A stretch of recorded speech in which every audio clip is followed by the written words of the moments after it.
ये कहानी।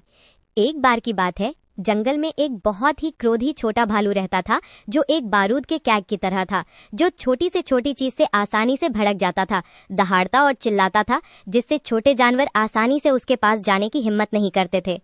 एक दिन छोटा भालू जंगल में आराम से टहल रहा था जब उसने मीठे जंगली फल देखे और खुश हुआ भालू ने खाने शुरू कर दिए। खुद को खुश करने के लिए उसने भालू की नाक जोर से दबाई। आउच! भालू ने अपनी नाक ढक ली। उसकी नाक की नोक पर तुरंत छोटे लाल दाने निकल आए। सुन्न और खुजली वाली चुभन ने तुरंत उसका गुस्सा भड़का दिया।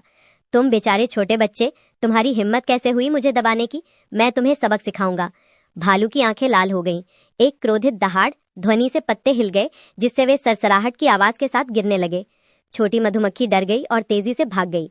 छोटे भालू ने लगातार उसका पीछा किया, मधुमक्खी के छत्ते के नीचे तक। क्रोध ने सारी समझ पर काबू पा लिया। उसने अपना मोटा भालू का पंजा उठाया और अपनी पूरी ताकत से उसे मधुमक्खी के छत्ते पर जोर से पटक दिया। थप्पड़! इसने वास्तव में ततैया के छत्ते में हलचल मचा दी। सैकड़ों और हजारों क्रोधित मधुमक्खियां एक क्रोधित काले बादल की तरह वे दहाड़ने लगीं और झुंड में बाहर निकल आईं और तुरंत भालू के बच्चे को घेर लिया। उन्होंने पागलों की तरह भालू के बच्चे के चेहरे, कानों और शरीर पर हमला किया। आउच! बहुत दर्द हो रहा है, बचाओ!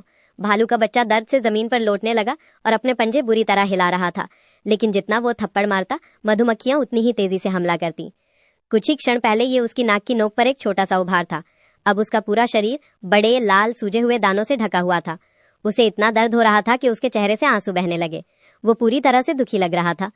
जैसे ही वो दर्द से बेहोश होने वाला था, उसकी माँ भालू की तेज और चिंतित आवाज गूंजी, बच्चे, जल्दी नदी में कूदो।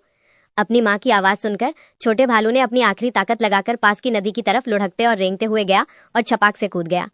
मधुमक्खियां कुछ देर नदी के ऊपर मंडराती रहीं। दर्द धीरे धीरे कम हुआ।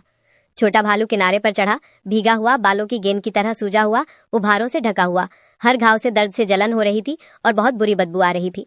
वो रोने से भी डर रहा था, कहीं उसके घाव में दर्द न हो जाए। माँ भालू ने धीरे से लेकिन गंभीरता से पूछा, बच्चे, एक छोटी मधुमक्खी ने तुम्हें डंक मारा और तुमने बिना सोचे समझे पूरे छत्ते को भड़का दिया।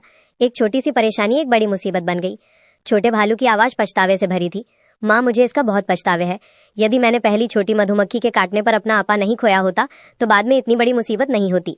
माँ भालू ने आह भरी और कहा, बच्चे, आपको आज का दर्द याद होगा। क्रोध आग जलाने जैसा है। पहले ये सिर्फ एक छोटी सी चिंगारी होती है।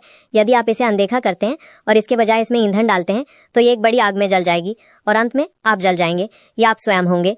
बच्चों, आवेग शैतान है। इमोशंस पर कंट्रोल खोने से सबसे जानलेवा नुकसान हो सकता है। पहले गहरी सांस लें, शांत हो जाएं, समझदारी से सोचें और सिचुएशन को संभालें, तभी